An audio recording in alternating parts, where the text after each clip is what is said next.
Pauvre de moi. I am so lonely without my chair. Not anymore, mon ami, because check out who just turned up.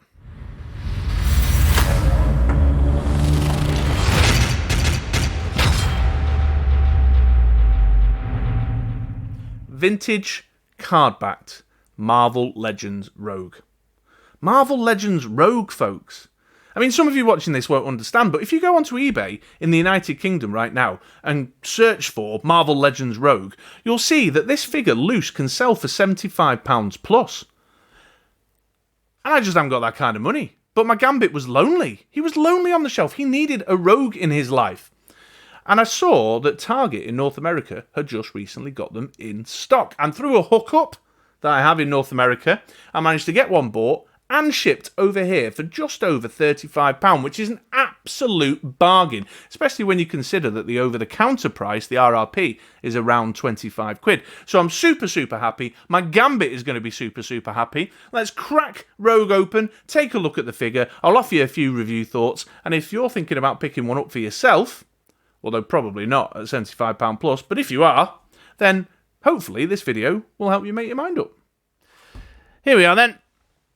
Vintage card-backed Rogue. Fantastic bit of comic book artwork on the backing card there. And of course you can see the figure and the two interchangeable hands in the main window.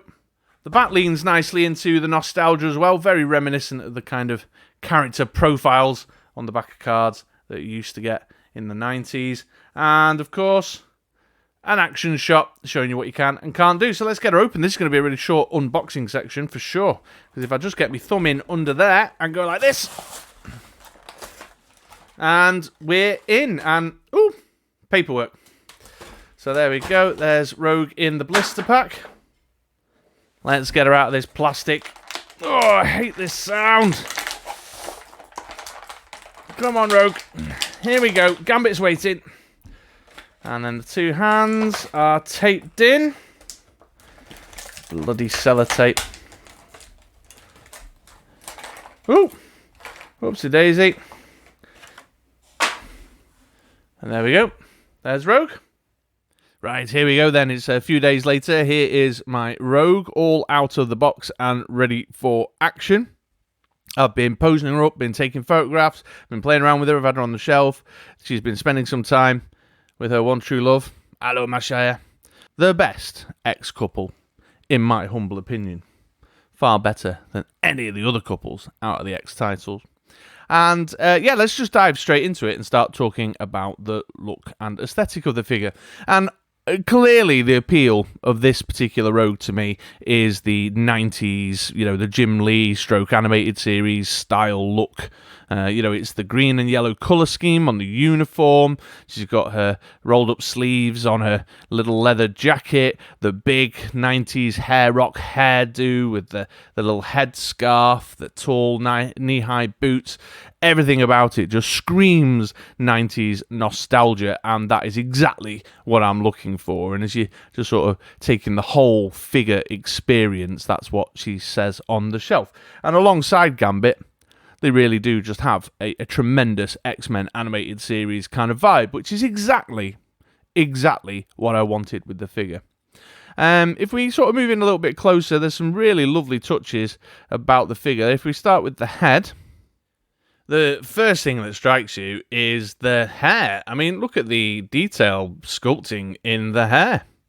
Just amazing, tremendous. Got all her big Rogue hair and the white and brown, you know, the section that has been drained of colour through the use of her powers. So that's just really adds to the figure experience. Then you've got the headscarf just sort of waving in the wind, and again got folds and creases in that are appropriate for such an item of clothing. And then the face, I quite like the face. I know that it's come up under a little bit of criticism in the past, but she's got, I mean, it looks like Rogue, looks exactly like you would imagine a three-dimensional version of the comic book Rogue to look like. Nice detail on the paint job on the eyebrows, on the eyes, on the lips, and everything is all very neat and tidy. And this kind of wide face thing that I know has come under some criticism in the past doesn't really bother me, actually. It kind of kind of works for me. I'm into it. In addition to the kind of texture of the hair sculpt, another element of the figure, or a couple of elements of the figure that add some depth and a bit of texture to it, is the little leather jacket and the hanging belt here. The leather jacket especially, I'm super pleased with. It really does bring some real life texture and feeling to the figure. She's got the collar turned up and there's some nice detail on the collar. And then if you look at the jacket itself, you see this kind of well-worn sort of leather look to the main body. Got the creases in the sleeves and where she's rolled it up at the elbow. You can see across the back here as well. So it's just got this really kind of well-worn sort of vintage leather feel to it, which I think is very appropriate for the Rogue figure. Then the hanging belt.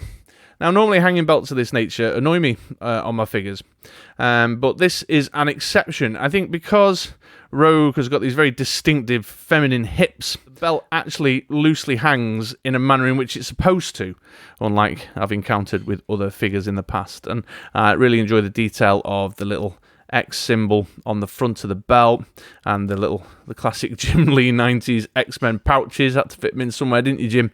And then going back to the jacket just very briefly, the X-Men symbol matching up with the belt on each of the jacket sleeves. So yeah, some nice texture and depth added there. And then you can see also the detail around the wrists here and the top of the boots, just some extra trimmings and such like to give it an extra splash of colour. So yeah, really, really pleased with that. So there are a couple of elements to the figure that are of note and I think worth pointing out, particularly if you're an individual who's into the finer detail of your action figures. If I bring her a little closer again and start with the wrists, you can see here at the top of the gloves we've got this little rubber band attached to the wrist area to create the whole glove effect. I've been finding that these rubber bands have been falling loose and kind of rolling back along her arm and leaving this little splash of green in, and I have to keep kind of pulling them forward to disguise that bit of green. Now, it's obvious that they've done it in order to assist the articulation, which I'll talk about in a second, but it's just a little bit irritating. And then the same again with the knees. These top kind of pointy bits on her knee-high boots are not glued on. They're not attached. They're loose. I'm not sure what the rationale for that is because it doesn't get in the way of articulation at all. I was finding with this right-hand side particularly that the bits that make up kept coming loose and I had to sort of keep pulling them down. I had to really kind of press them in. But if you're a little bit more industrious than me and you're pretty good with the glue, you can just obviously glue that on to avoid that irritation in the future. And the paint job on my figure is a little bit untidy. So you can see here, just on the underside of her breast, there's some green paint smudges. Same again, sort of down here on the leg. Then there's a little fleck of yellow, kind of mostly along the mold line actually, where the figure's been molded, very untidy. And then if I spin around, there's some little blobs of green paint here on the back of the leg as well. And you can just sort of see just these sort of little untidy bits here and there, which is, like I say, if you're a fine detail type of individual, you might find a little bit irritating. And despite the head sculpt being a little bit less objectionable to me than I think it has been to other collectors, there are some attention to detail elements. So this left ear here, isn't very well cut and molded when compared to the right ear, although admittedly perhaps they've thought they could get away with that because the left ear is much more obscured by the hair and the headscarf. I don't know. Mon ami, I have been reunited with ma chérie, and therefore you must give Chris a like and subscribe. That's a dreadful Cajun accent. I don't know if I can use that. Let's talk a little bit about the figure articulation then, and I'm going to start with the arms. First things first, we can see on the shoulders there, she can get up to, a T, and there's a little bit of extra movement within the shoulders. They do have full 360.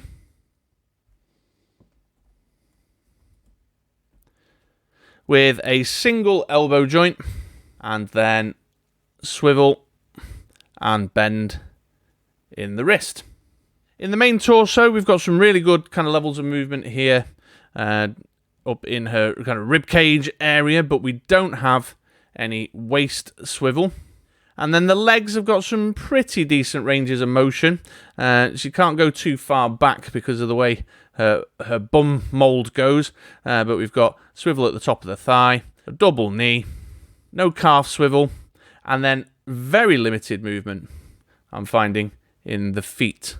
Not quite as wide a range of motion as I've come to enjoy with my action figures of late in the ankles. Above the shoulders, though, in the head, we've got a whole different story. Articulation is very limited up here. We do have some left and right, and a little bit down, but we have no back.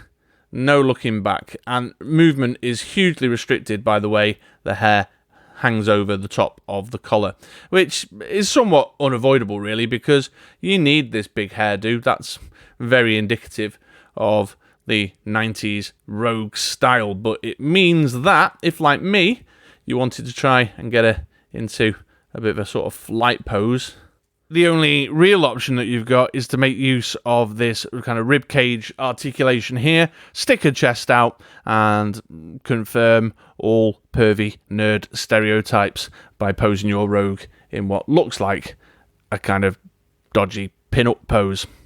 In terms of accessories, Rogue has swappable hands for each side. I've popped those on the figure there now. On the left hand, we can see a clenched fist holding a glove which has come from her right hand here, which she's obviously taken off to use her mutant power absorption abilities. What I will say, though, is I'm not the biggest fan of this hand. It just seems like really unusual hand positioning decisions Marvel Legends have made there. I can't imagine someone putting their hand in that position in order to touch them and absorb their powers. It looks very awkward and uncomfortable. The fingers are all a bit kind of long and spindly, and yeah, not for me. What I will say, though, is it's quite impressively sculpted. You've got all your kind of palmar creases and creases in the digits and stuff, which is quite nice attention to detail. And of course, the top element, the wrist element of the glove, the rubbery bit there being loose, this is where it comes into its own, because while it's annoying in general use, I've obviously been able to take it off there to make sure that that looks like it's supposed to. But yeah, I for one am probably going to stick to the two fists. And for those who are interested in size comparison and height comparison, here is the lovely couple together, Gambit next to Rogue. So Rogue is one of those examples where the overall experience with the figure outweighs the small accumulation of little irritations and criticisms that I've found with her.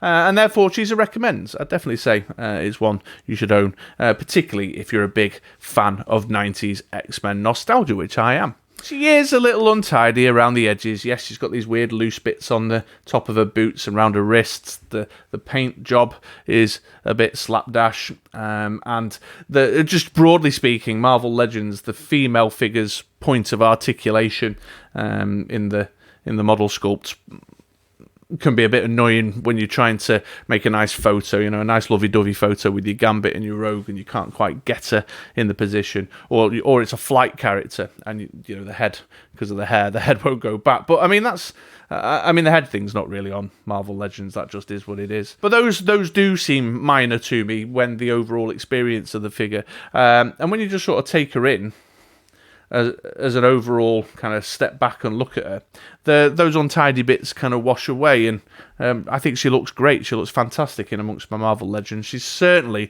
looks fantastic next to Gambit, which is why I wanted to get the figure. And I've definitely owned figures where those little irritations have built up and blossomed into something larger, and I've not liked the figure because the overall experience was damaged by those irritations rather than just something to look past. So there you go. I hope that my thoughts and what I've shared on this video today, if you're thinking about picking one up, has helped you make your mind up. So I'll wrap it up there. I've been Chris from Mod Extra. If you can, please take a moment to give me a like, and if you're not already subscribed to the channel, please do. Action figure content, trading card content, comic book content, board game content, basically any collectible that I am filling my house with, I'll make videos about. But in the meantime, I hope you have a great day, and I'll see you next time in my next video.